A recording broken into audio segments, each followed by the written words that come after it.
കൃഷ്ണ കൃഷ്ണ ഹരേ ഹരേ ഹരേ രാമ രാമ രാമ ഹരേ ഹരേ ഹരേ കൃഷ്ണ കൃഷ്ണ കൃഷ്ണ ഹരേ ഹരേ ഹരേ രാമ രാമ രാമ ഹരേ ഹരേ ഹരേ കൃഷ്ണ കൃഷ്ണ കൃഷ്ണ ഹരേ ഹരേ ഹരേ രാമ രാമ രാമ ഹരേ ഹരേ ഹരേ കൃഷ്ണ കൃഷ്ണ കൃഷ്ണ ഹരേ ഹരേ ഹരേ രാമ രാമ രാമ ഹരേ ഹരേ ഹരേ കൃഷ്ണ കൃഷ്ണ ഹരേ ഹരേ ഹരേ രാമ രാമ രാമ ഹരേ ഹരേ ഹരേ കൃഷ്ണ കൃഷ്ണ ഹരേ ഹരേ ഹരേ രാമ രാമ രാമ ഹരേ ഹരേ ഹരേ കൃഷ്ണ കൃഷ്ണ ഹരേ ഹരേ ഹരേ രാമ രാമ രാമ ഹരേ ഹരേ ഹരേ കൃഷ്ണ കൃഷ്ണ ഹരേ ഹരേ ഹരേ രാമ രാമ ഹരേ ഹരേ ഹരേ കൃഷ്ണ കൃഷ്ണ ഹരേ ഹരേ ഹരേ രാമ രാമ രാമ ഹരേ ഹരേ ഹരേ കൃഷ്ണ കൃഷ്ണ ഹരേ ഹരേ ഹരേ രാമ രാമ രാമ ഹരേ ഹരേ ഹരേ കൃഷ്ണ കൃഷ്ണ ഹരേ ഹരേ ഹരേ രാമ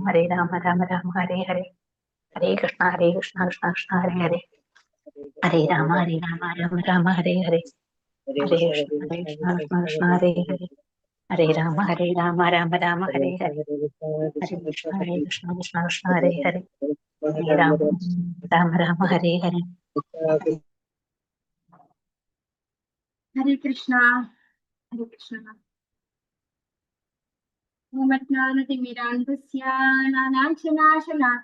ചക്ഷുർമിലിതം യേന തസ്മൈ ശ്രീഗുരവേ നമഃ. ശ്രീചൈതന്യമനോഭീഷ്ടം സ്ഥാപിതം യേന ഭൂതലേ സ്വയം രൂപകഥാ മഹ്യം ദദാതി സ്വപദാന്തികം. വന്ദേഹം ശ്രീഗുരോ ശ്രീയുതപദകമലം ശ്രീഗുരുൻ വൈഷ്ണവാംശ ശ്രീരൂപം സാഗ്രജാതം സഗണരഘുനാഥാന്വിതം തം സജീവം സാദ്വൈതം സാവധൂതം പരിജനസഹിതം കൃഷ്ണ ചൈതന്യദേവം ശ്രീരാധാ കൃഷ്ണപാദാൻ സഹഗണ ലളിതാ ശ്രീവിശാഖാന്വിതാംശ. നമോ വിഷ്ണുപാദായ കൃഷ്ണപൃഷ്ഠായ ഭൂതലേ ശ്രീമതേ ഭക്തിവേദാന്ത സ്വാമി നാമിനെ നമസ്തേ സാരസ്വതേ ദേവി ഗൗരവാണി പ്രചാരിണേ നിർവിശേഷ ശൂന്യവാദി പാശ്ചാത്യദേശകാരിണേ വാഞ്ചാകൽപതരൂപസ്യ കൃപാസിന്ധുഭ്യഃ ച പതിതാനാം പാവനേഭ്യോ വൈഷ്ണവേഭ്യോ നമോ നമഃ. हे कृष्णा करुणा सिंधो दीनबंधो जगत्पते गोपेश गोपिका कांता राधा कांता नमोस्तुते. तप्त कांचन गौरांगी राधे वृंदावनेश्वरी वृषभानुसुते देवी प्रणमामि हरिप्रिये. जय श्री कृष्ण चैतन्य प्रभु नित्यानंद श्री अद्वैता गदाधर श्रीवासादि गौर भक्त वृंदा. हरे कृष्णा कृष्ण कृष्ण हरे हरे हरे राम राम राम हरे हरे. ഹരേ കൃഷ്ണ. ശിഷ്ടാത ഗോവിന്ദ് മന്ദിർ ഇസ്കോൺ മാംഗ്ലൂരിന്റെ ഷോർട്ട് ഭാഗവതം ക്ലാസ്സിലേക്ക് എല്ലാ ഭക്തന്മാർക്കും സ്വാഗതം. ഓം നമോ ഭഗവതേ വാസുദേവായ. ഓം നമോ വാസുദേവായ. ഓം നമോ ഭഗവതേ വാസുദേവായ. നിഗമകൽപതരോർഗളിതം ഫലം ശുദ്ധമുഖാദമൃതദ്രവ സംയുതം പിബത ഭാഗവതം രസമാലയം മുരഹോ രസികാ ഭുവി ഭാവുകാഃ. നാരായണം നമസ്കൃത്യ നരം ചൈവ നരോത്തമം ദേവീം സരസ്വതീം വ്യാസം തതോ ജയമുദിരേത്. നഷ്ടപ്രായേഷു ഭദ്രേഷു നിത്യം ഭാഗവത സേവയാ ഭഗവതി ഉത്തമ ശ്ലോകേ ഭക്തിർഭവതി നൈഷ്ഠികീം. ദേവകീ നന്ദനായ ച നന്ദഗോപകുമാരായ ഗോവിന്ദായ നമോ നമഃ. ഹരേ കൃഷ്ണ. മദേകബന്ധോ മത്സംഗിൻ മദ്ഗുരോ മന്മഹാദന മന്യഷ്ടാരകമദ്ഭാഗ്യാമദാനന്ദാനമോസ്തുതേ. ശ്രീമദ് ഭാഗവതം की जय. श्री प्रभुपाद की जय. ശ്രീമദ് ഭാഗവതം സ്കന്ധം 1 അധ്യായം 12. ഹരേ കൃഷ്ണ മാതാജി. എന്താണ്? ഹരേ കൃഷ്ണ. ഹരേ കൃഷ്ണ മാതാജി. അധ്യായം 1 അധ്യായം 12 പരീക്ഷിത് മഹാരാജാവിന്റെ ശ്ലോകം 35. ഓം നമോ ഭഗവതേ വാസുദേവായ. आहूदो भगवान राज्ञाय जयित्वादिचैर्नृपं उवासः കദിചിന്മാസാമ്യയാ. ഹരേ കൃഷ്ണ. ഇതിൽ ഒന്നാമത്തെ വരിയില് ദ്വിജൈരാ നൃപം എന്ന് കാണുന്നുണ്ട്. ഓം നമോ ഭഗവതേ വാസുദേവായ. ഓം നമോ ഭഗവതേ വാസുദേവായ. ഹരേ കൃഷ്ണ. കേൾക്കാമോ എല്ലാവർക്കും?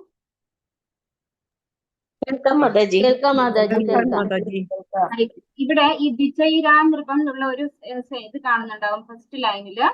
ഇതിന് ദ്വിജൈർ നൃപം എന്നാണ്. രാ ഇല്ല, ദ്വിജൈർ എന്നാണുള്ളത്. നമുക്ക് വായിക്കാൻ പറ്റുള്ളൂ. അപ്പൊ നമുക്ക് എല്ലാവർക്കും ചൊല്ലാം. ഓം നമോ ഭഗവതി വാസുദേവായ. ഓം നമോ ഭഗവതേ വാസുദേവായ. വാസുദേവായ. ആഹൂതോ ഭഗവാൻ രാജ്ഞായ ജയിത്വാദിചൈർനൃപം. ആഹൂതോ ഭഗവാൻ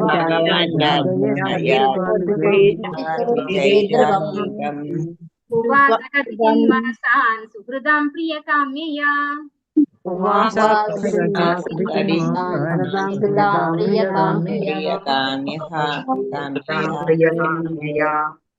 ഹരേ കൃഷ്ണ. ആഹൂത ക്ഷണിക്കപ്പെടുകയാൽ ഭഗവാൻ ശ്രീകൃഷ്ണ ഭഗവാൻ പരമദിവ്യോത്തമ പുരുഷൻ രാജാവിനാൽ യാജയിത്വ അനുഷ്ഠിക്കാൻ കാരണമായി വിജയ്ഹി പണ്ഡിത ബ്രാഹ്മണരാൽ നൃപം രാജാവിന് വേണ്ടി ഉവാസ വസിച്ചു കഥിച്ചിത് കുറച്ച് മാസങ്ങൾ സുഹൃതാം ബന്ധുജനങ്ങൾക്ക് വേണ്ടി പ്രിയകാമ്യ സന്തോഷത്തിനായി. ഇവിടെ എക്സ്പ്ലെയിൻ ചെയ്തിരിക്കുകയാണ്. ദ്വിജ എന്ന വാക്ക് ഇവിടെ ഉപയോഗിച്ചതാണ് ഇവിടെ പറയുന്നത്. ഒരിക്കൽ മാത്രം ജന്മം എടുത്തവർ, അതായത് മാതൃഗർഭത്തിൽ നിന്നുള്ള ജനനം, അതേസമയം ആധ്യാത്മിക ഗുരുവിൽ നിന്ന് ദീക്ഷ സ്വീകരിക്കുക വഴി രണ്ടാം ജന്മം എടുത്തവരെ ദ്വിജന്മാർ എന്ന് പറയുന്നു. അപ്പൊ ദ്വിജൻ എന്ന് പറഞ്ഞു കഴിഞ്ഞാല് 2 ജന്മം എടുത്തയാള്. അതായത് ഒരിക്കൽ അച്ഛനമ്മയ്ക്കും മക്കളായി ജനിക്കുന്നു, പിന്നീട് ഗുരുവിൽ നിന്ന് ദീക്ഷ സ്വീകരിക്കുന്നു. അതാണ് ദ്വിജ എന്ന് പറയുന്നതിന്റെ അർത്ഥം. വർത്തനം ഭാഗത്തും എത്തി ഭക്തി വേദാന്ത സംശയ പ്രതിപാദിച്ചേ. മഹാരാജാവ് യുധിഷ്ഠിരനാൽ യജ്ഞത്തിന് ക്ഷണിക്കപ്പെട്ട പരമദിവ്യോത്തമ പുരുഷൻ ശ്രീകൃഷ്ണ ഭഗവാൻ യോഗ്യരായ ബ്രാഹ്മണർ, അതായത് ദ്വിജർ, ബ്രാഹ്മണരാൽ തന്നെയാണ് യജ്ഞം നിർവഹിക്കപ്പെടുന്നതെന്ന് ഉറപ്പുവരുത്തി. അനന്തരം ബന്ധുജനങ്ങളുടെ സന്തോഷത്തിനായി ഭഗവാൻ അവിടെ കുറച്ചു മാസങ്ങൾ താമസിക്കുകയും ചെയ്തു. ഈ ശ്ലോകത്തിൽ എന്താ പറയുന്നത്? നമ്മൾ നേരത്തെയുള്ള ശ്ലോകത്തിൽ കണ്ടു. യുധിഷ്ഠിര മഹാരാജാവ് 3 അശ്വമേധ യജ്ഞങ്ങൾ നടത്തി. അദ്ദേഹം അതിനുള്ള സമ്പത്ത് എവിടെ നിന്നാണ് കൊണ്ടുവന്നത്? മരുത്ത രാജാവ് ബ്രാഹ്മണർക്ക് ദാനം ചെയ്ത് ആ ബ്രാഹ്മണർക്ക് അത് എടുത്തു കൊണ്ടുപോകാൻ പറ്റാത്തത്രയും ഉണ്ടായിരുന്നു, അല്ലെ? കുന്നോളം സ്വർണം ഉണ്ടായിരുന്നു. അപ്പൊ അവർക്ക് എടുക്കാൻ പറ്റാത്തത് കൊണ്ട് അത് അവർ ഇവിടെ ഉപേക്ഷിച്ചു പോയി. ദാനം കൊടുത്ത ധനമായതുകൊണ്ട് മരുത്ത രാജാവും അത് എടുത്തില്ല. അപ്പൊ അങ്ങനെയുള്ള ധനമാണ് ആരെടുത്തുകൊണ്ട് വരാൻ പറഞ്ഞത്? ഭഗവാൻ യുധിഷ്ഠിരന്റെ സഹോദരന്മാരോട് പോയി എടുത്തുകൊണ്ടുവരാൻ പറഞ്ഞത്. അങ്ങനെ കൊണ്ടുവന്ന് ആ പണം ഉപയോഗിച്ചാണ് അശ്വമേധ യജ്ഞം നടത്തുന്നത്, അല്ലെ? ആ യജ്ഞത്തിന്റെ കാര്യമാണ് ഇവിടെ പറയുന്നത്. യജ്ഞത്തിന് ക്ഷണിക്കപ്പെട്ട പരമദിവ്യോത്തമ പുരുഷൻ ശ്രീകൃഷ്ണ ഭഗവാൻ യോഗ്യരായ ബ്രാഹ്മണരാൽ തന്നെയാണ് യജ്ഞം നിർവഹിക്കപ്പെടുന്നതെന്ന് ഉറപ്പുവരുത്തി.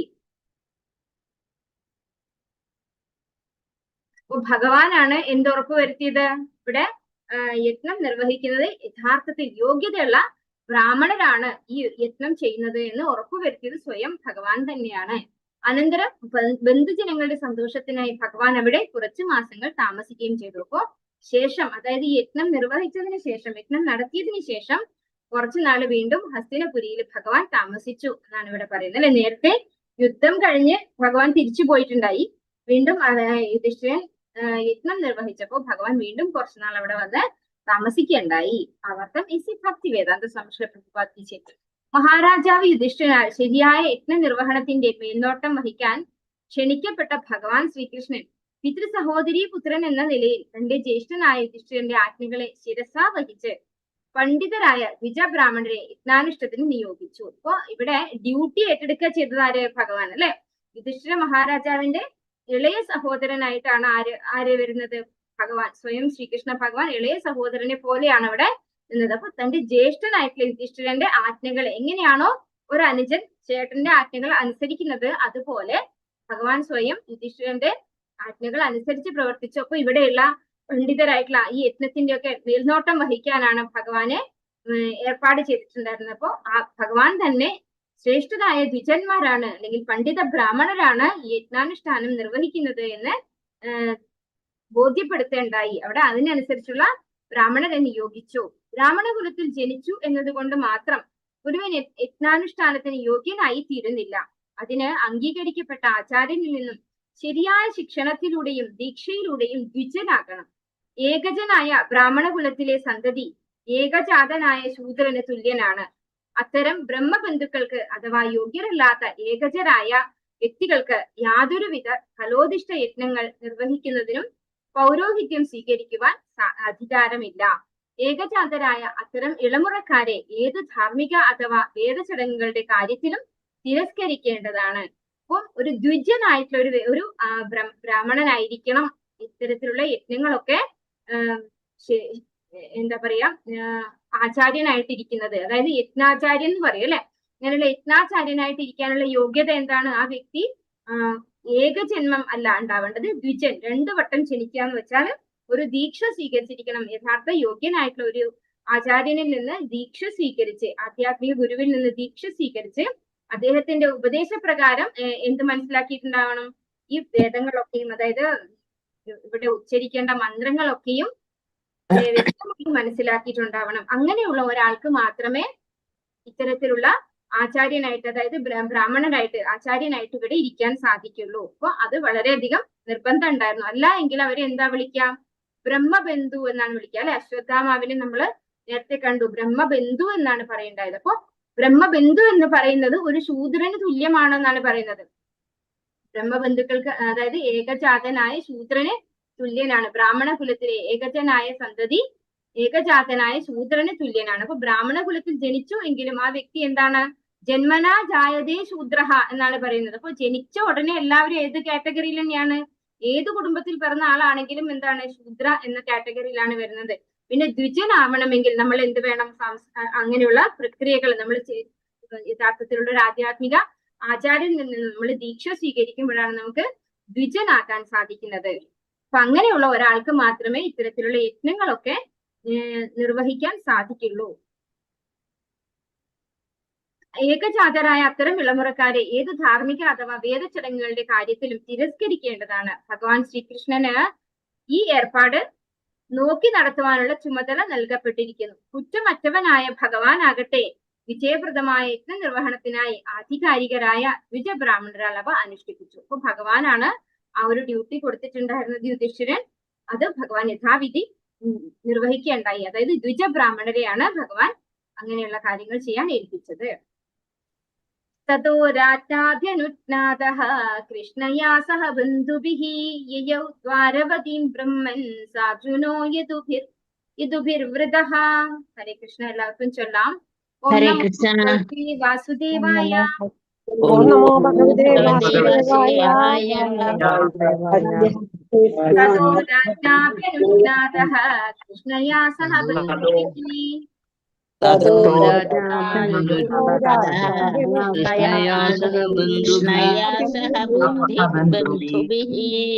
യയൗ ദ്വാരവതീം ബ്രഹ്മൻ സാർജുനോ യദുഭിർവൃതഃ.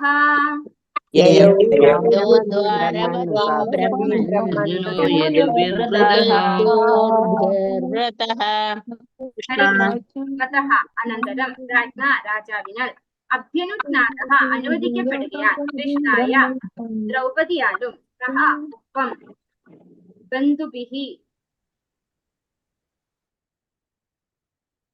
മറ്റു ബന്ധുക്കൾ യയൗ പോയി ദ്വാരവതീം ദ്വാരകയിലേക്ക് ബ്രഹ്മൻ ഹേ ബ്രാഹ്മണരെ സ അർജുനഃ അർജുനനോടൊപ്പം യദുഭിഃ യദുവംശജരാൽ വൃതഃ വലയം ചെയ്യപ്പെട്ടു. വർത്തനം ഭാവാർത്ഥം എസി ഭക്തി വേദാന്ത സ്വാമി ശ്രീ പ്രഭുപാദ്. ഹേ ശൗനക, അനന്തരം ഭഗവാൻ മഹാരാജാവ് യുധിഷ്ഠിരനോടും ദ്രൗപദിയോടും മറ്റു ബന്ധുജനങ്ങളോടും യാത്ര പറഞ്ഞ ശേഷം അർജുനന്റെയും മറ്റ് യദുവംശജരുടെയും അകമ്പടിയോടെ ദ്വാരകപുരിയിലേക്ക് പ്രയാണം ആരംഭിച്ചു.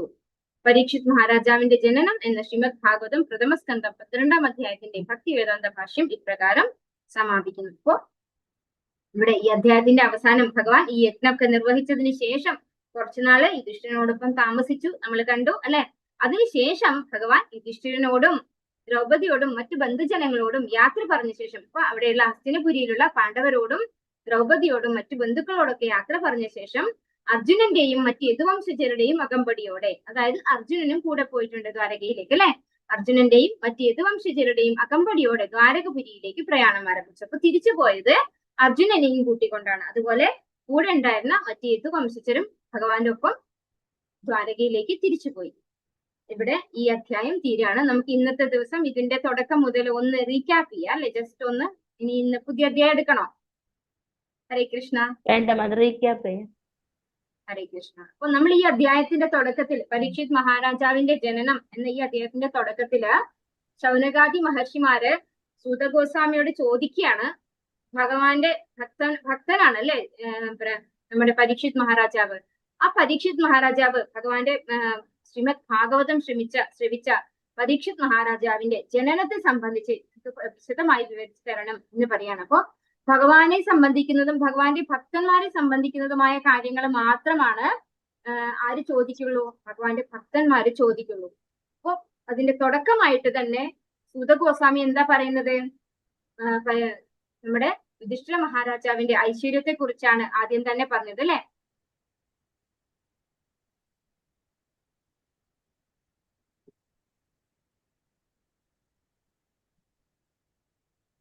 അതായത് യുധിഷ്ഠിര മഹാരാജാവിനെ കുറിച്ചാണ് ആദ്യം തന്നെ പറഞ്ഞത്. അദ്ദേഹത്തിന്റെ ഭരണത്തെ കുറിച്ചും അദ്ദേഹം എങ്ങനെയാണ് ഭരണം കാഴ്ചവെച്ചത്. ഒരു അച്ഛനെ പോലെയാണ് അദ്ദേഹം തന്റെ പ്രജകൾക്ക് സംരക്ഷണം നൽകിയിരുന്നത് എന്ന് പറഞ്ഞു. അതുപോലെ ഭഗവാന്റെ സേവനത്തിൽ സദാ നിരതനായിരുന്നു. സ്വന്തം ഇന്ദ്രിയ സംതൃപ്തിക്ക് വേണ്ടി ആയിരുന്നില്ല യുധിഷ്ഠിര മഹാരാജാവ് രാജ്യം ഭരിച്ചിരുന്നത്, പകരം ഭഗവാനെ സംതൃപ്തിപ്പെടുത്താൻ വേണ്ടിയിട്ട്. അതുപോലെ തന്റെ രാജ്യത്തുള്ള എല്ലാ പ്രജകളും ഭഗവാന്റെ സേവനത്തിൽ ഏർപ്പെടാനുള്ള ഉതകുന്ന രീതിയിലുള്ള ഒരു സൗകര്യം, എല്ലാ സൗകര്യങ്ങളും അവിടെ യുധിഷ്ഠിര മഹാരാജാവ് കാഴ്ചവെച്ചിരുന്നു. അതുപോലെ എല്ലാവർക്കും ഏർപ്പെടുത്തി കൊടുത്തിരുന്നു.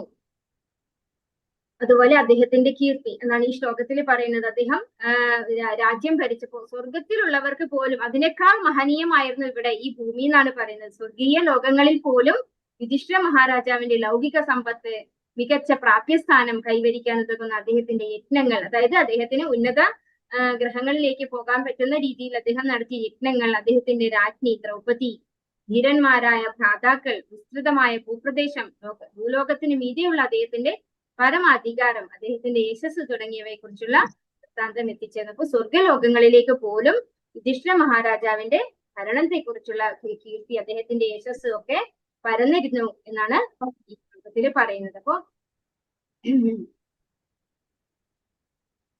യുധിഷ്ഠിര മഹാരാജാവിന്റെ ഐശ്വര്യം സ്വർഗത്തിലുള്ളവർക്ക് പോലും എന്താണ് മോഹിപ്പിക്കുന്ന തരത്തിൽ. അപ്പൊ അവര് സ്വർഗത്തിൽ പോകുന്നതിനേക്കാൾ ബെറ്റർ എന്താണ് ഭൂമിയിൽ ഇരിക്കുന്നതാണെന്നുള്ള തോന്നുന്ന രീതിയിലുള്ള ഐശ്വര്യമായിരുന്നു ഭൂമിയിൽ ഉണ്ടായിരുന്നത് യുധിഷ്ഠിര മഹാരാജാവ് ഭരിക്കുമ്പോൾ. അതെന്തുകൊണ്ടാണ് അങ്ങനെ? ഭഗവാൻ കൂടെ ഉണ്ടായിരുന്നു, അല്ലെ? ഭഗവാന്റെ ശുദ്ധഭക്തനാണ്. ഭഗവാനെ പ്രീതിപ്പെടുത്തുക എന്നുള്ളത് മാത്രമായിരുന്നു യുധിഷ്ഠിര മഹാരാജാവിന്റെ ഒരേ ഒരു ലക്ഷ്യം. അതുകൊണ്ടാണ് ഭൂമിയും എല്ലാ ഐശ്വര്യങ്ങളും കൊടുത്തത്. അപ്പൊ ഇവിടെ ഉത്തരയുടെ ഗർഭത്തില് പരീക്ഷിത് മഹാരാജാവ് ഒരു ഭ്രൂണാവസ്ഥയിൽ ഇരിക്കുമ്പോൾ, അല്ലെ, ഒരു ശിശു ആയിരിക്കുമ്പോ ആര് ബ്രഹ്മാസ്ത്രം തൊടുത്തുവിട്ടു? അശ്വത്ഥാമാവ്, അല്ലെ? അശ്വത്ഥാമാവ് ബ്രഹ്മാസ്ത്രം തൊടുത്തുവിട്ടു. അതിന്റെ താപത്തില് അങ്ങനെ വളരെ കഷ്ടപ്പെട്ടിരിക്കുക. അതാണ് ഈ ഒരു ശ്ലോകത്തില് വീരഹ എന്ന് നമുക്ക് കാണാം. മാതുർ ഗർഭഗതോ വീരഹ. വീരഹ പറയാൻ കാരണം എന്തുകൊണ്ടാണ്? ആ താപത്തെ അങ്ങനെ ടോളറേറ്റ് ചെയ്ത് നിൽക്കുകയായിരുന്നു ആര്? പരീക്ഷിത് മഹാരാജാവ്, കുട്ടിയായിരുന്ന പരീക്ഷിത് മഹാരാജാവ്. അതുകൊണ്ടാണ് അവിടെ വീര എന്ന പദം ഉപയോഗിച്ചിരിക്കുന്നത്. അപ്പൊ അങ്ങനെ ഇന്ന് പരീക്ഷിത് മഹാരാജാവിനെ രക്ഷിക്കാനായിട്ട് ഭഗവാൻ സ്വയം ഉത്തരയുടെ ഗർഭത്തിലേക്ക് പ്രവേശിക്കുകയാണ്. തമ്പിന്റെ, അല്ലെ, നമ്മുടെ ഒരു എന്താണ് തമ്പു വിരലില്ലേ, തള്ളവിരലിന്റെ രൂപത്തിൽ അത്രയും സൈസിലാണ് ഭഗവാൻ ഉത്തരയുടെ ഗർഭത്തിലേക്ക് പ്രവേശിച്ചത്. ആ തള്ളവിരലിന്റെ അത്ര വലുപ്പം മാത്രമേ ഉണ്ടായിരുന്നുള്ളൂ ഭഗവാൻ. അദ്ദേഹം സർവ്വ അതീന്ദ്രിയനായിരുന്നു. അദ്ദേഹത്തിന് അത്യന്തം മനോഹരവും ശ്യാമവർണ്ണമാർന്നതും ചുതിയില്ലാത്തതുമായ ശരീരമുണ്ടായിരുന്നു. അപ്പൊ ആ ഭഗവാൻ അവിടെ പ്രവേശിച്ചപ്പോൾ പരീക്ഷിത് മഹാരാജാവ് വ്യക്തമായിട്ട് ഭഗവാനെ ദർശിച്ചിരുന്നു. ഭഗവാന്റെ നിറം ശ്യാമവർണ്ണമാണ്. ഭഗവാൻ അതീന്ദ്രിയ ശരീരം ഉണ്ടായിരുന്നു. ഭഗവാൻ ഒരു രൂപമില്ലാത്ത വ്യക്തി ആയിരുന്നില്ല. ആണെങ്കിൽ ഒരിക്കലും പരീക്ഷിത് മഹാരാജാവിന് കാണാൻ സാധിക്കില്ല, അല്ലെ? ഭഗവാന് രൂപമുണ്ടായിരുന്നു. അത് ശ്യാമവർണ്ണമായിരുന്നു, ചുതിയില്ലാത്ത അതീന്ദ്രിയ ശരീരമായിരുന്നു. അദ്ദേഹം മിന്നുന്ന പീതവർണ്ണമാർന്ന ഉടയാളകളും ഉജ്ജ്വലമായ കാഞ്ചന കിരീടവും ധരിച്ചിരുന്നു. അതായത് മഞ്ഞപ്പട്ട് ധരിച്ച ആളായിരുന്നു ഭഗവാൻ. അതുപോലെ നല്ല തപ്തകാഞ്ചന, അല്ലെ, നല്ല ഉരുക്കിയ പൊന്നിന്റെ നിറമുള്ള കിരീടവും ഭഗവാൻ ഉണ്ടായിരുന്നു. പോരാണ്ട് പിന്നെന്തൊക്കെ ഉണ്ടായിരുന്നു? ഭഗവാൻ ചതുർബാഹുക്കളാലും സപ്ത കാഞ്ചന കുണ്ടലങ്ങളാലും ഉഗ്രകോപത്താൽ രക്തവർണ്ണം പൂണ്ട കണ്ണുകളാലും സമ്പന്നനായിരുന്നു. അപ്പൊ ഭഗവാൻ ചതുർബാഹുക്കൾ ഉണ്ടായിരുന്നു. നാരായണ രൂപത്തിലാണ് ഭഗവാൻ ഉത്തരയുടെ ഗർഭത്തിലേക്ക് പ്രവേശിച്ചപ്പോ പരീക്ഷിത് മഹാരാജാവ് കണ്ടത്. ഭഗവാന്റെ കുണ്ടലങ്ങൾ, അല്ലെ, കമ്മലുകൾ, നല്ല സ്വർണത്തിന്റെ, ഉരുക്കിയ സ്വർണത്തിന്റെ നിറമുള്ള തിളങ്ങുന്ന കമ്മലുകൾ ഉണ്ടായിരുന്നു. ഭഗവാന്റെ കണ്ണുകളും കണ്ടു ആ കുഞ്ഞു ശിശു ആയിരിക്കുന്ന പരീക്ഷിത് മഹാരാജാവ്. അശ്വത്ഥാമാവിനോടുള്ള കോപം കാരണം നന്നായി ചുമന്നിരിക്കുകയായിരുന്നു കണ്ണുകൾ, അല്ലെ? ഉഗ്രകോപത്താൽ രക്തവർണ്ണം പൂണ്ട കണ്ണുകൾ എന്ന് പറയുന്നു. അശ്വത്ഥാമാവാണ് ഭഗവാന്റെ ശുദ്ധഭക്തനായിട്ടുള്ള പരീക്ഷിത് മഹാരാജാവിനെ ഇല്ലാതാക്കാൻ ബ്രഹ്മാസ്ത്രം ഉപയോഗിച്ചത്. അപ്പൊ അതുകൊണ്ടാണ് ഭഗവാൻ ദേഷ്യത്തോടുകൂടി കോപത്തോടുകൂടി കണ്ണുകൾ ചുമന്നിരിക്കുന്നുണ്ടായിരുന്നത്. അതുപോലെ ഭഗവാന്റെ കയ്യിലിരുന്ന ഗദ അത് ഭഗവാന് ചുറ്റും പരിക്രമം ചെയ്യായിരുന്നു എന്ന് പറയുന്നത്. ഉൽക്കയെ പോലെ നിരന്തരം അദ്ദേഹത്തിന് ചുറ്റും കറങ്ങിക്കൊണ്ടിരുന്നപ്പോൾ ഭഗവാൻ പരീക്ഷിത് മഹാരാജാവിനെ സംരക്ഷിക്കാൻ വേണ്ടി ഉത്തരയുടെ ഗർഭത്തിലേക്ക് പ്രവേശിച്ചപ്പോൾ ഭഗവാന്റെ ചുറ്റിലും കറങ്ങായിരുന്നു ഭഗവാന്റെ കയ്യിലുണ്ടായിരുന്ന ഗദ. അപ്പൊ അങ്ങനെ ഭഗവാനെ യഥാർത്ഥത്തിൽ കണ്ടപ്പോ ഇതാരാണ് എന്ന് ശ്രദ്ധിച്ചുകൊണ്ടിരിക്കെ ഭഗവാൻ എന്താ ചെയ്തത്? പ്രകാരം സൂര്യൻ ഒരു മഞ്ഞുതുള്ളിയെ ബാഷ്പീകരിക്കുന്ന പോലെ ബ്രഹ്മാസ്ത്ര തേജസ്സിനെ ഇല്ലാതാക്കുവാൻ ഭഗവാൻ ഏർപ്പെട്ടിരിക്കുകയായിരുന്നു. അദ്ദേഹത്തെ നിരീക്ഷിച്ച ശിശു അദ്ദേഹം ആരാണെന്ന് പരിചിന്തനം ചെയ്തപ്പോ ഭഗവാനെ കണ്ടിട്ട് ഇത് ആരാണ് എന്ന് നിങ്ങൾ നോക്കിക്കൊണ്ടിരിക്കെ ഭഗവാൻ തൽക്ഷണം അന്തർദാനം ചെയ്തു. വണ്ണം ശിശുവിനാൽ നിരീക്ഷിക്കപ്പെട്ടുകൊണ്ടിരിക്കെ സർവ്വദിശകളാലും ആഭൂഷിതനും ദേശകാലങ്ങളാൽ അപരിമിതനുമാണെങ്കിലും ഏവരുടെയും പരമാത്മാവും ധാർമ്മികരുടെ സംരക്ഷകനുമായ പരമദിവ്യോത്തമ പുരുഷനായ ഭഗവാൻ തൽക്ഷണം അന്തർദാനം ചെയ്തു. ഇപ്പൊ പരീക്ഷിത് മഹാരാജാവ് ഇങ്ങനെ നോക്കുകയാണ്, ഇത് ആരാണ് വന്നിരിക്കുന്നേ എന്ന് നോക്കുമ്പോഴേക്കും ഭഗവാൻ അവിടുന്ന് അപ്രത്യക്ഷനായി.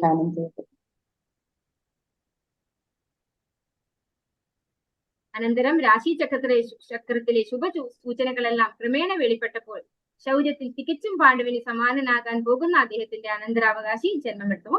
പരീക്ഷിത് മഹാരാജാവ് ജനിക്കുന്ന സമയത്ത് രാശി ചക്രത്തിലെ എല്ലാ ഗ്രഹങ്ങളും ഒരു ശുഭസൂചകം ആയിട്ടുള്ള ഒരു സ്ഥലത്ത് കേന്ദ്രീകരിച്ച് വന്ന സമയത്താണ് പരീക്ഷിത് മഹാരാജാവ് ഏറ്റവും നല്ല മുഹൂർത്തത്തിൽ, ഭഗവാന്റെ ശുദ്ധ ഭക്തനാണ് അല്ലെ, അങ്ങനെയുള്ള, അതായത് ഇപ്പൊ ശ്രീമദ് ഭാഗവതം തന്നെ ആരിനെ ബേസ് ചെയ്തുകൊണ്ടാണ് ഉണ്ടാകുന്നത്? പരീക്ഷിത് മഹാരാജാവിനെ അല്ലെ. പരീക്ഷിത് മഹാരാജാവിന് ശുകദേവ ബ്രഹ്മർഷി ഉപദേശിച്ചു കൊടുക്കുന്നതായിട്ടാണ് നമുക്ക് ശ്രീമദ് ഭാഗവതം കിട്ടിയിരിക്കുന്നത്. അപ്പൊ അങ്ങനെ ഉള്ള ഒരു ശുദ്ധ ഭക്തൻ ജനിക്കുന്ന സമയം എന്തായിരിക്കും?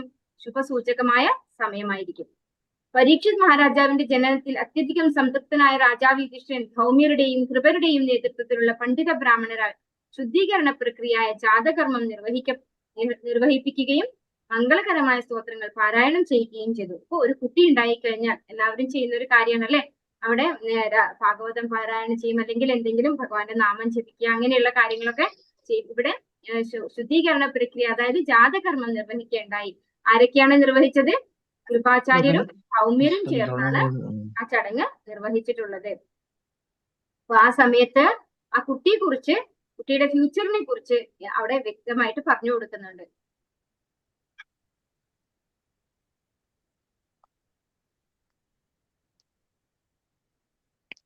രാജാവിന്റെ ദാനങ്ങളിൽ അതീവ തൃപ്തരായ പണ്ഡിത ബ്രാഹ്മണർ പൂരുക്കളിൽ പ്രമുഖൻ എന്ന് അദ്ദേഹത്തിന്റെ സന്തതി തീർച്ചയായും പൂരുക്കളുടെ വംശാവലിയിലാണെന്ന് അറിയിക്കുകയും ചെയ്തു. അപ്പൊ ജാതകർമ്മം നിർവഹിക്കാൻ, ഹരികൃഷ്ണ കേൾക്കാമല്ലോ അല്ലെ,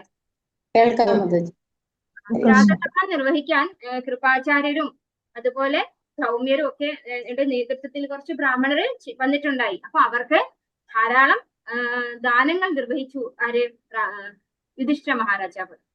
അങ്ങനെ ആ ദാനങ്ങളിലൊക്കെ സംതൃപ്തരായിട്ടുള്ള ബ്രാഹ്മണർ അറിയാണ് യുധിഷ്ഠിരന്റെ ഈ കൊച്ചുമകൻ, അതെ, പൂരുക്കളിൽ പ്രമുഖൻ, പൂരുവിന്റെ വംശാവലിയിൽ വന്നിട്ടുള്ളതാണ് പരീക്ഷിത് മഹാരാജാവ്. അപ്പൊ അങ്ങനെയുള്ള വംശാവലിയിൽ പ്രമുഖനായിരിക്കും എന്ന് പ്രഖ്യാപിക്കുകയാണ് ഈ കുട്ടി. അതായത് പരീക്ഷിത് മഹാരാജാവിനെ കുറിച്ചാണ് പറയുന്നത്. സർവശക്തനും സർവ്വവ്യാപിയുമായ പരമദിവ്യോത്തമ പുരുഷൻ വിഷ്ണു ഭഗവാൻ അങ്ങേ അനുഗ്രഹിക്കുവാനായി ഈ പരിശുദ്ധനായ സന്തതിയെ വീണ്ടെടുത്തിരിക്കുന്നു. അലംഘ്യവും അമാനുഷികവുമായ ആയുധത്താൽ നശിപ്പിക്കപ്പെടാൻ പോകുന്ന സമയത്താണ് ഇദ്ദേഹം സംരക്ഷിക്കപ്പെട്ടത്. അപ്പൊ കുട്ടി ഉണ്ടായ ആ ഒരു ജാതകർമ്മ സമയത്ത് തന്നെ പറയാണ്, ഈ കുട്ടിയെ പരമദിവ്യോത്തമ പുരുഷനായ ഭഗവാൻ തന്നെയാണ് വീണ്ടെടുത്തിരിക്കുന്നത്. ശരിക്കും നശിച്ചു പോകേണ്ടതായിരുന്നു, നശിപ്പിക്കപ്പെടാൻ പോകുന്ന അത്രയും താപമായിരുന്നു ബ്രഹ്മാസ്ത്രത്തിന്റെ താപം. അതിൽ നിന്നും പുറത്തു കൊണ്ടുവന്നത് ഭഗവാനാണ്. അപ്പൊ ഭഗവാൻ തന്നെയാണ് ഈ കുട്ടിയെ വീണ്ടെടുത്തിരിക്കുന്നത്. ഇക്കാരണത്താൽ ഈ ശിശു പരമദിവ്യോത്തമ പുരുഷനായ സംരക്ഷിക്കപ്പെട്ടവൻ എന്ന് ലോകം മുഴുവൻ പ്രശസ്തനായി തീരും. അല്ലയോ മഹാഭാഗ, നിസ്സംശയം ഈ ശിശു ഒന്നാം തരം ഭഗവത് ഭക്തനായി തീരുകയും സർവ സദ്ഗുണ സമ്പന്നനുമായിരിക്കുകയും ചെയ്യും. അപ്പോ ഭഗവാനാൽ സംരക്ഷിക്കപ്പെട്ടവൻ, അതായത് വിഷ്ണുരാധൻ എന്ന പേരിലാണ് പരീക്ഷിത് മഹാരാജാവ് അറിയപ്പെടുന്നത്. ലോകം മുഴുവൻ പരീക്ഷിത് മഹാരാജാവിന് വിഷ്ണുരാധൻ എന്ന പേരിൽ അറിയപ്പെടും എന്നാണ് പറയുന്നത്. അപ്പോ ഭഗവാന്റെ ശുദ്ധ ഭക്തനായിട്ട് മാറാനും ആർക്ക് സാധിക്കും? പരീക്ഷിത് മഹാരാജാവിനെ. സർവ്വഗുണ, അതായത് ഭഗവാന്റെ ഭക്തന്മാർ എന്താണ്? എല്ലാവിധ ഗുണങ്ങളും ഉള്ളവരാണ് അല്ലെ, സദ്ഗുണങ്ങൾ എല്ലാം തികഞ്ഞവരാണ് ഭഗവാന്റെ ഭക്തന്മാര്. അങ്ങനെയുള്ള ഒരു സദ്ഗുണ സമ്പന്നനായിരിക്കും ഭഗവാന്റെ ശുദ്ധ ഭക്തനായിട്ടുള്ള ഈ പരീക്ഷിത് മഹാരാജാവ് എന്ന് പറയുന്നു. സർവസദ്ഗുണവാനായ രാജാവ് യുധിഷ്ഠിരൻ ആരാഞ്ഞു, അല്ലയോ മഹാത്മാക്കളെ, ഈ മഹത്തായ രാജവംശത്തിൽ ജനിച്ച മറ്റുള്ളവരെ പോലെ തന്നെ ഇവനും രാജർഷിയും നാമധേയത്താൽ തന്നെ പുണ്യവാനും തന്റെ നേട്ടങ്ങളാൽ പ്രശസ്തനും മഹനീയനുമായി തീരുമോ. അപ്പോ യുധിഷ്ഠിരന് ആകാംക്ഷയാണ് ഈ കുട്ടി നമ്മുടെ കുലത്തില്, അതായത് പാണ്ഡവ വംശത്തില്, അതായത് കുരു വംശത്തില് എല്ലാവരും എന്താണ് മഹനീയരാണ് അല്ലെ, ഭീഷ്മാചാര്യരൊക്കെ വന്നിട്ടുള്ള കുലമാണത്. അപ്പൊ അങ്ങനെയുള്ള ആ ഒരു കുലത്തിന് മഹനീയനായി തീരുമോ, എല്ലാവരെ പോലെയും രാജർഷിയായി തീരുമോ, നാമധേയത്താൽ തന്നെ പുണ്യവാനും നേട്ടങ്ങളാൽ പ്രശസ്തനും മഹനീയനുമായി തീരുമോ എന്നറിയാനുള്ള ഒരു ആകാംക്ഷ യുധിഷ്ഠിരൻ ഉണ്ടാവുകയാണ്. അല്ലയോ പൃഥാപുത്ര, ഈ ശിശു പ്രജാപരിപാലനത്തിൽ മനുപുത്രനായ മഹാരാജാവ് ഇക്ഷ്വാകുവിനെ പോലെയും ബ്രാഹ്മണീയ തത്വങ്ങൾ അനുവർത്തിക്കുന്നതിൽ വിശേഷിച്ചും സത്യസന്ധതയിൽ ദശരഥ മഹാരാജാവിന്റെ പുത്രനായ പരമദിവ്യോത്തമ പുരുഷൻ ശ്രീരാമനെ പോലെയും ആയിരിക്കും. ഇപ്പോ പറയാണ് ബ്രാഹ്മണര് ഇക്ഷ്വാകുവിനെ പോലെ ആയിരിക്കും ഈ രാജാവ്. ഏത് കാര്യത്തില്? പ്രജകളെ പരിപാലിക്കുന്ന കാര്യത്തില് ഇക്ഷ്വാകുവിനെ പോലെ പ്രശസ്തനായിരിക്കും. അതുപോലെ സത്യസന്ധത പാലിക്കുന്ന കാര്യത്തിൽ ശ്രീരാമചന്ദ്രനെ പോലെ ആയിരിക്കും എന്ന് പറയാണ്.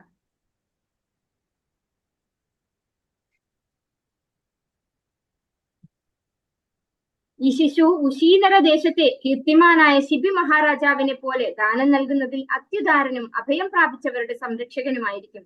മാത്രവുമല്ല, ഇദ്ദേഹം ദുഷ്യന്ത മഹാരാജാവിന്റെ പുത്രനായ ഭരതനെ പോലെ തന്റെ വംശത്തിന്റെ നാമവും യശസ്സും വ്യാപിപ്പിക്കുകയും ചെയ്യും. ഇപ്പോ ശിബി മഹാരാജാവ് എല്ലാവർക്കും അറിയാം അല്ലെ, ഒരു പരുന്തും ഒരു കുരുവിയും വന്നിട്ട് പരുന്ത് കുരുവിനെ തിന്നുന്ന ഒരു കഥ കേട്ടിട്ടുണ്ടാവും അല്ലെ. അപ്പൊ സ്വന്തം കാലിലെ തൊടയിൽ നിന്ന് മാംസം മുറിച്ചു കൊടുക്കുക ചെയ്തത്. അവസാനം മതിയാവാഞ്ഞിട്ട് സ്വയം അവനവൻ തന്നെ തന്നെ ദാനം ചെയ്ത ആളാണ് ആര്? ശിബി മഹാരാജാവ്.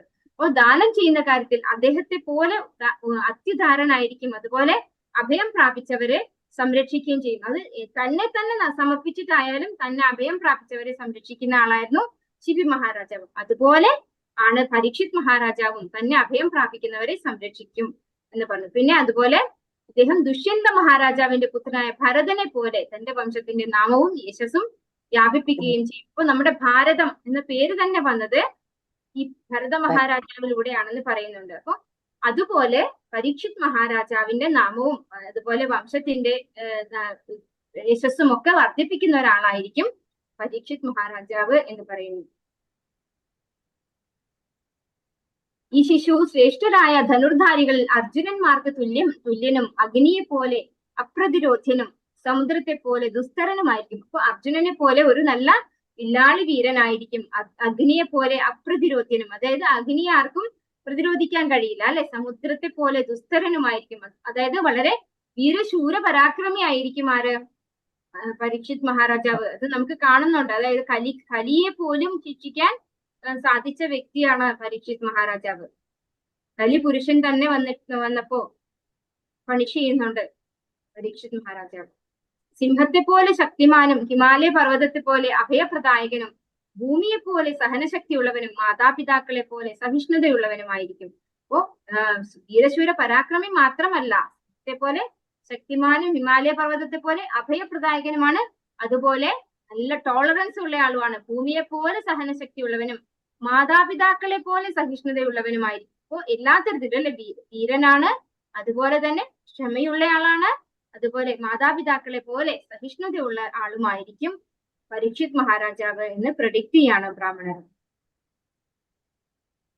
തന്റെ പിതാമഹൻ യുധിഷ്ഠിരനെ അല്ലെങ്കിൽ ബ്രഹ്മദേവനെ പോലെ സമചിത്തതയുള്ളവനും കൈലാസനാഥനായ ശിവനെ പോലെ അത്യുദാരനും ഐശ്വര്യ ദേവതയുടെ പോലും അഭയസ്ഥാനമായ പരമദിവ്യോത്തമ പുരുഷൻ നാരായണനെ പോലെ ഏവരുടെയും ആശ്രയവുമായിരിക്കും. ഭഗവാനോളം കമ്പയർ ചെയ്യാണ് അല്ലെ. ഭഗവാന്റെ ഭക്തന്മാരെ എങ്ങനെയാ പറയാ? ഭഗവാനേക്കാൾ ശക്തരാണ് ഭഗവാന്റെ ഭക്തന്മാർ എന്നാണ് പറയാ അല്ലെ. ഭഗവാൻ ശക്തിമാനാണ്, ഭഗവാന് ഉപരിയായിട്ട് ആരുമില്ല. മത്ത പരതരം നാന്യ കിഞ്ചിതസ്തി ധനഞ്ജയ ഭഗവാൻ പറയുന്നുണ്ട് അല്ലെ. ഭഗവാന് സമനായിട്ടോ ഭഗവാൻ ഉപരിയായിട്ടോ ആരുമില്ല. പക്ഷെ ഭഗവാന്റെ ഭക്തന്മാര് ഭഗവാനേക്കാൾ ശക്തരാണെന്നാണ് പറയുന്നത്. അപ്പോ ഇവിടെ ഭഗവാനോട് തന്നെയാണ് കമ്പയർ ചെയ്തിരിക്കുന്നത്. യുധിഷ്ഠിരനെ പോലെയോ അല്ലെങ്കിൽ ബ്രഹ്മദേവനെ പോലെയോ എന്താണ് സ്ഥിരബുദ്ധിയുള്ള ആളായിരിക്കും. അതുപോലെ ശിവനെ പോലെ ഉദാരനായിരിക്കും, ഉദാരത എല്ലാവരോടും ഔദാര്യമുള്ള ആളായിരിക്കും. ഐശ്വര്യ ദേവതയുടെ പോലും അഭയസ്ഥാനമായ ഭഗവാൻ നാരായണനെ പോലെ ഏവരുടെയും ആശ്രയവുമായിരിക്കും. അപ്പൊ എല്ലാവർക്കും ആശ്രയം കൊടുക്കുന്ന ഭഗവാനെ പോലെ എല്ലാവർക്കും ആശ്രയം കൊടുക്കാൻ കഴിവുള്ള ഭഗവാന്റെ ശുദ്ധ ഭക്തനാണ് പരീക്ഷിത് മഹാരാജാവ് എന്ന് ബ്രാഹ്മണരെ ജാതകർമ്മം നിർവഹിക്കുമ്പോൾ യുധിഷ്ഠിരനോട് പറഞ്ഞു കൊടുക്കുകയാണ്. ഭഗവാൻ ശ്രീകൃഷ്ണന്റെ കാലടികളെ അനുവർത്തിക്കുക വഴി ഈ കുഞ്ഞ് ഏറെക്കുറെ അദ്ദേഹത്തെ പോലെ തന്നെ ആയിരിക്കും. ഉദാരതയിൽ ഇവൻ രാജാവ് രന്തിദേവനെ പോലെ ശ്രേഷ്ഠനായി തീരുകയും ധർമ്മനിഷ്ഠയിൽ ഇവൻ യയാതിയെ പോലെയും ആയിരിക്കും. അപ്പോ എല്ലാ കാര്യത്തിലും എന്താണ് ഭഗവാന്റെ കാലടികളെ, അതായത് ഭഗവാന്റെ ഭക്തനാവുന്നത് കൊണ്ടാണ് ഭഗവാന്റെ കാലടികളെ അനുവർത്തിക്കുന്നത്. അതുകൊണ്ട് തന്നെ ഭഗവാനോളം തന്നെ ശ്രേഷ്ഠനാണ് ഈ കുട്ടി എന്നാണ് പറയുന്നത്.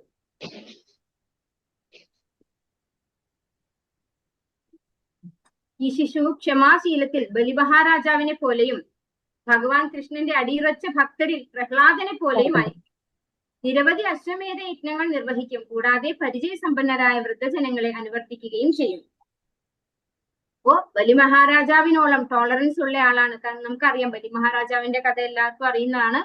വാമനദേവനായിട്ട് ഭഗവാൻ വന്നപ്പോ 3 അടി മണ്ണ് യാചിച്ചപ്പോ തന്റെ തലയിൽ തന്നെ 3ാമത്തെ അടി വെച്ചു കൊടുക്കാൻ ബലിമഹാരാജാവ് പറയാണ്. തന്റെ ഗുരുവായിട്ടുള്ള ആരാണ്, അസുരന്മാരുടെ ഗുരു മറന്നുപോയി, ശുക്രാചാര്യർ പറയാണ് അത് വിഷ്ണു ആണ് വന്നിരിക്കുന്നത്, അതുകൊണ്ട് ഒന്നും ദാനം ചെയ്യരുത് എന്ന് പറഞ്ഞപ്പോ ആ ഗുരുവിനെ പോലും റിജക്ട് ചെയ്തുകൊണ്ടാണ് ഭഗവാന് ദാനം കൊടുക്കാൻ ബലിമഹാരാജാവ് തയ്യാറായിട്ടുള്ളത്. അതുപോലെ ഭഗവാൻ കൃഷ്ണന്റെ അടിയുറച്ച ഭക്തരിൽ പ്രഹ്ലാദനെ പോലെ. പ്രഹ്ലാദന അങ്ങനെയാണ്. അച്ഛനൊക്കെ ഭയങ്കരമായി എതിർത്ത് പല വിധത്തിൽ ഉപദ്രവിച്ചിട്ടും ഭഗവാനെ വിട്ടിട്ടില്ല അല്ലെ. അതുപോലെ ഭഗവാന്റെ ഒരു ശുദ്ധ ഭക്തനായിരിക്കും പരീക്ഷിത് മഹാരാജാവ്. അതുപോലെ നിരവധി അശ്വമേധ യജ്ഞങ്ങൾ നിർവഹിക്കും. പരിചയസമ്പന്നരായ വൃദ്ധജനങ്ങളെ അനുവർത്തിക്കും. ഇപ്പൊ ഇത്രയൊക്കെ കഴിവുകൾ ഉണ്ടെങ്കിൽ പോലും അദ്ദേഹം വയസ്സായവരെ അല്ലെങ്കിൽ വൃദ്ധജനങ്ങളെ അനുസരിച്ച് അവര് പറഞ്ഞത് അനുസരിച്ച് ജീവിക്കുമായിരുന്നു അല്ലെ. അത്രയും അതാണ് നേരത്തെ പറഞ്ഞത്, മാതാപിതാക്കളെ പോലെ സഹിഷ്ണുത ഉള്ള ആളുമായിരിക്കും എന്ന് പറയണ്ടായി. ഈ ശിശു രാജർഷികളുടെ പിതാവായി തീരും. ലോക സമാധാനത്തിനും ധർമ്മത്തിനും വേണ്ടി ഇവൻ അധർമ്മികളെയും കലഹപ്രിയരെയും കഠിനമായി ശാസിക്കുന്നവനായിരിക്കും. അപ്പോ രാജർഷികളുടെ പിതാവായി തീരുന്ന പറഞ്ഞാൽ എന്താണ്, ഏറ്റവും വലിയ ഉന്നതനായ രാജർഷിയായി മാറും. അതുപോലെ ധർമ്മത്തിനു വേണ്ടി അധർമ്മികളെയും കലഹപ്രിയരെയും കഠിനമായി ശാസിക്കുന്നവനായിരിക്കും.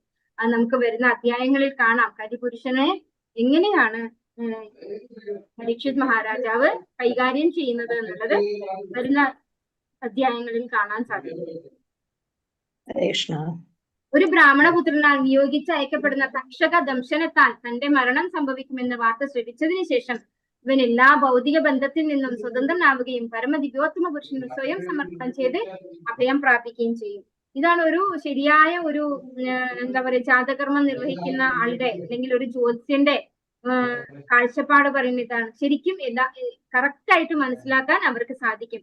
കാരണം അവരെങ്ങനെയുള്ള ആളായിരിക്കണം, ശരിക്കും യഥാർത്ഥത്തിൽ ആ ഒരു ശാസ്ത്രം യഥാരീതിയിൽ പഠിച്ച വ്യക്തിയായിരിക്കണം. ഇന്ന് നമ്മൾ കാണുന്ന ആളുകളൊക്കെ എങ്ങനെയാണ് ചെയ്യുന്നത്, അവർക്ക് എന്തൊക്കെയോ പഠിച്ചു എന്തൊക്കെയോ പറയുന്നു, അല്ലാണ്ട് അവർക്ക് കറക്റ്റ് ആയിട്ട് പറയാൻ അറിയില്ല. ഇവിടെ കറക്റ്റ് ആയിട്ട് പറയാണ്, ബ്രാഹ്മണപുത്രനാൽ നിയോഗിച്ചയക്കപ്പെടുന്ന തക്ഷക ദംശനത്താൽ, അതായത് ശൃംഗി അല്ലെ, ശൃംഗി കാരണം മരണം സംഭവിക്കുമെന്ന വാർത്ത ശ്രവിച്ചതിന് ശേഷം എല്ലാ ഭൗതികമായിട്ടുള്ള രാജ്യം, ഭാര്യ, മക്കളും ഒക്കെ ഉപേക്ഷിച്ചു പരീക്ഷിത് മഹാരാജാവ് അല്ലെ.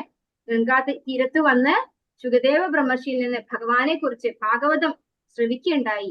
അങ്ങനെ ഭാഗവത ശ്രവണത്തിലൂടെ സ്വയം ഭഗവാന് സമർപ്പണം ചെയ്ത് അഭയം പ്രാപിക്കുകയും ചെയ്യും, ഭഗവാനിൽ അഭയം പ്രാപിക്കുകയും ചെയ്യും എന്ന് ജാതകർമ്മം നിർവഹിക്കുന്ന വേളയിൽ കൃപാചാര്യരുടെയും സൗമ്യരുടെയും കീഴിലുള്ള ആ ബ്രാഹ്മണർ പറഞ്ഞു കൊടുക്കുകയാണ്.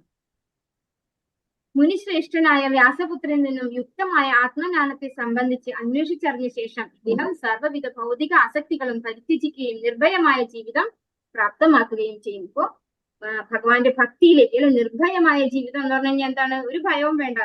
അത് എപ്പോഴും മാത്രമേ സാധിക്കുള്ളൂ, നമ്മൾ ആത്മാവിന്റെ തലത്തിലേക്ക് ഉയർന്നാൽ മാത്രമേ സാധിക്കുള്ളൂ. അപ്പോ മുനിശ്രേഷ്ഠനായ വ്യാസപുത്രൻ, അതായത് ശുകദേവ ബ്രഹ്മർഷിയിൽ നിന്ന് യുക്തമായ ആത്മജ്ഞാനത്തെ സംബന്ധിച്ച് അന്വേഷിച്ചറിഞ്ഞതിന് ശേഷം യഥാർത്ഥത്തിലുള്ള വ്യക്തിത്വം, അതായത് നമ്മുടെ ആത്മീയ വ്യക്തിത്വത്തെ കുറിച്ച് മനസ്സിലാക്കിയ ശേഷം എല്ലാ ഭൗതികാസ്തിയും ഇല്ലാതെയായി നിർഭയമായ ജീവിതം, അതായത് ഭഗവാന്റെ ഭക്തൻ ആധ്യാത്മികമായ ശരീരം കിട്ടും അല്ലെ, ആത്മീയ ശരീരം എനിക്ക് പ്രാപ്തനാക്കാൻ സാധിക്കും എന്ന് പറയാണ്.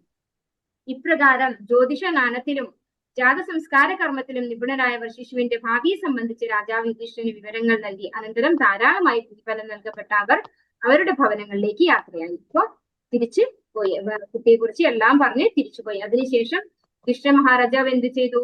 ഈ കുട്ടിക്ക് എല്ലാവിധ ജ്ഞാനവും പകർന്നു കൊടുത്ത് ട്രെയിനിങ് കൊടുത്തോണ്ട് ഒരു രാജാവിന്റെ രാജർഷി ആകാനുള്ള എല്ലാ ട്രെയിനിങ്ങും യുധിഷ്ഠിര മഹാരാജാവ് പരീക്ഷിത് മഹാരാജാവിന് നൽകി. ശേഷം മഹാരാജാവ് യജ്ഞം ചെയ്തു, അല്ലെ? 3 യജ്ഞം ചെയ്തു, അശ്വമേധ യജ്ഞം ചെയ്തു. അതിനുള്ള ധനം മരുത്ത രാജാവ് ബ്രാഹ്മണർക്ക് ദാനം ചെയ്ത് ആ ബ്രാഹ്മണർ എടുത്തു കൊണ്ടുപോകാതെ ഉപേക്ഷിച്ച ധനം ഉപയോഗിച്ച് ഈ 3 യജ്ഞങ്ങൾ നിർവഹിക്കുകയുണ്ടായി. അദ്ദേഹത്തിന്റെ കയ്യിൽ ആവശ്യമുള്ള പണം ഇല്ലാതിരുന്നത് കൊണ്ട്. യജ്ഞത്തിന് ആര് വന്നു? ഭഗവാൻ സ്വയം പരമദിവ്യോത്തമ പുരുഷനായ ഭഗവാൻ തന്നെയാണ് കാർമ്മികത്വം, അതായത് മേൽനോട്ടം വഹിച്ചത് ഭഗവാൻ തന്നെയായിരുന്നു. അതില് യഥാർത്ഥത്തിലുള്ള ദ്വിജന്മാരെ കൊണ്ട്, ശരിയായ രീതിയിൽ മന്ത്രങ്ങൾ ഉച്ചരിക്കാൻ അറിയാവുന്ന ദ്വിജന്മാരെ കൊണ്ട് തന്നെ ആ കർമ്മം നിർവഹിപ്പിച്ചു ഭഗവാൻ. ശേഷം അർജുനനെയും യദുവംശത്തിലുള്ള മറ്റു ആളുകളെയും കൂട്ടി തിരിച്ചു ഭഗവാൻ ദ്വാരകയിലേക്ക് യാത്രയായി. അത്രയുമാണ് ഈ ഒരു അധ്യായത്തിലുള്ളത്. ഹരേ കൃഷ്ണ. വാഞ്ചാകൽപതരുഭ്യശ്ച കൃപാ സിന്ധുഭ്യേവ ച പതിതാനാം പാവനേഭ്യോ വൈഷ്ണവേഭ്യോ നമോ നമഃ. അനന്തകോടി വൈഷ്ണവർക്ക് की जय, श्रील प्रभुपाद की जय, गुरु महाराज की जय, नित्याय गौरव प्रेमानंदे हरि हरि बोल. हरे कृष्णा. सर्वं श्री कृष्ण